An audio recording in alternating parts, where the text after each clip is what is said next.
Welcome to our weekly World Climate Change News. Over 6.5 million people went out to the streets to demand urgent action against climate crisis and mass extinction. Students, teachers, and people of all ages from multiple cities in more than 163 cities joined the climate strike on the 27th of September, which was announced by the young activist Greta Thunberg. Her recent speech at the United Nations headquarters reinforced the urgent message she and many other young activists share. Make sure you go online and check our social media channels at WWCC News for the incredible images of the cities such as The Hague, Rome, Seoul, Montreal, Auckland, and Buenos Aires. Last week, on the 20th of September, millions of school children and protesters were a part of one of the most recent global climate strikes.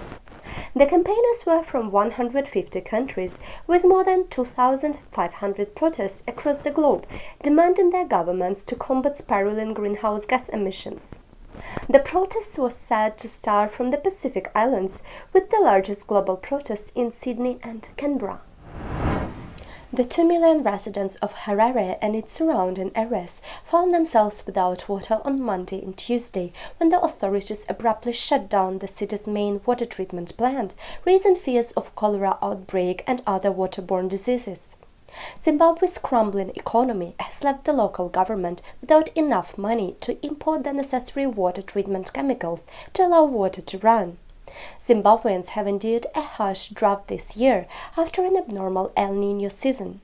Water levels in the country's polluted reservoirs have dropped precipitously, leaving cities and towns without an ability to provide water to their residents. Earlier this summer, the country's two largest cities started rationing water to their residents, allowing some people to have running water only once a week. Scientists believe the change in climate may put our brains at risk. A new analysis predicts that by the year 2100, increasing water temperatures brought on by a warming planet could result in 96% of the world's population not having access to an omega-3 fatty acid, crucial to brain health and functioning. A study predicts that the rising temperatures could disrupt the algal DHA, docosahexaenoic acid production, a molecule common to the mammalian brain and plays a key role in the survival and functioning of the neural cells. Fish, which is a common source of the omega-3, will be affected by these rising temperatures, thus low intake of DHA. Increasing melting in Antarctica, along with heating and acidification, will force the world ocean into unprecedented condition due to rise in sea levels by over 5 meters by the year 2300, unless governments act fast in order to reduce greenhouse gas emissions. Global warming, including the negative effects of various other human activities causing acidification, is destroying our ocean, with more recurring underwater heat waves, alarming decrease in fish stocks, death of reefs, and rise of sea levels that could displace very many people. Russia, the world's fourth largest emitter, has formalized its participation in Paris Agreement 4 years after it was agreed to end national tensions on this matter.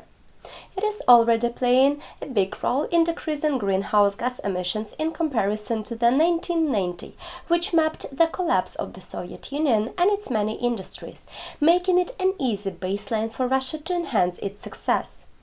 Paris Agreement adoption increases probabilities of preventing a global climate catastrophe. The maritime continent, an area comprising Sumatra, Java, Borneo, Papua New Guinea, and several other small islands, experiences significant rainfall, monsoonal rain, and catastrophic flooding. A study has revealed that this rainfall pattern may be connected to one of the most important atmospheric phenomena on the planet, the Madden-Julian Oscillation. Scientists will be simulating and further analyzing this highly influential atmospheric phenomenon in order to understand our future climate and its impact on the maritime continent and regions beyond it. In the global rush to tackle climate change, solutions devised by the Equator Prize-winning communities provide replicable and scalable examples of successful climate change mitigation and adaptation and the transition to a green economy. This year, the communities range from Cameroon to Ecuador. The Equator Prize demonstrates that nature-based solutions such as protection, sustainable management, and restoration of natural ecosystems are integral components of the response to climate change.